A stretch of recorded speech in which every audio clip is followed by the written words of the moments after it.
Well, Kraken fans definitely brought the energy to Climate Pledge Arena last night and to watch parties all over the state, but it wasn't enough to inspire the team to victory over the Dallas Stars last night. Slow start for the Kraken. 5 shots on goal in the first period, only another 5 in the second. Dallas, on the other hand, with 5 goals in the first 2 periods.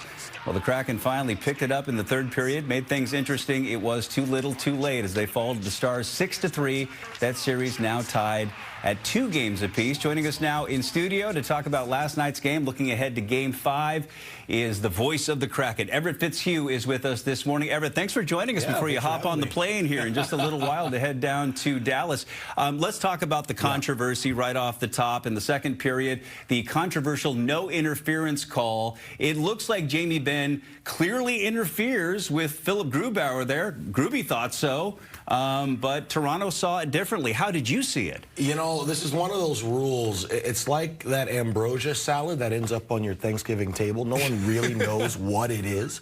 But for me, this was clear goaltender interference because Grubauer comes out, Benn's coming into his crease. So he uses his arm to protect himself. That's where the point of contact was made. So in the minds of the NHL, they're saying Grubauer initiated the contact, which for me was a little bit more of a protection play, as we can watch on the screen, getting him out of the crease. But for me, that also doesn't then give Jamie Benn clear credence to knock Grubauer off his angle and pretty much throw him, you know, off balance. They took a very long look at it, but that's what the NHL saw. And, you know, Jared McCann was not too happy after the game. A number of players last night expressing their frustrations with this call in particular. Yeah, and I mean, that really did turn the tide in this one. What is the rule there? Because a player can screen the goaltender. There's no problem with that, but it seemed like Ben, even after the initial contact, kind of brushed Grubauer as he was screening him. Essentially, if the goaltender is in his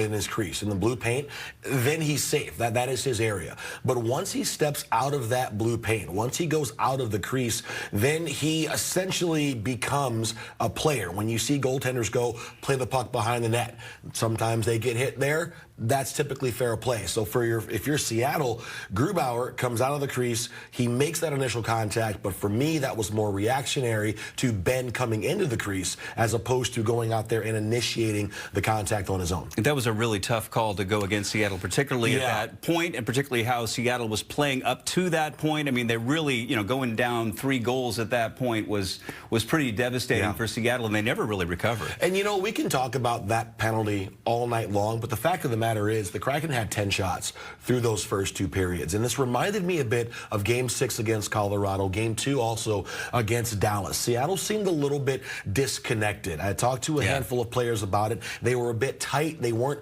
playing that loose style that they've been known for. And you could really tell that they were playing like they had something to lose. And when you play that way, you sometimes make mistakes. And I think individually, the Kraken last night weren't bad, but collectively, they just didn't seem to be on the same page. And so from the intensity standpoint, we certainly saw that in the third period when they were playing, you know, desperation type hockey. I mean, they put a couple on the board. I mean, that's the activation they need from the get when they start Game 5, right? And you knew Dallas was coming with that pressure. They're one of the best teams in a lot of areas in the NHL. You knew that pushback was coming. Dave Haxtell has said to me multiple times, we need to anticipate that push, and I don't think that they did last night. I'm talking about Seattle. So for Game 5, you need to come out exactly like you did in Games 1 and even a little bit in Game 3.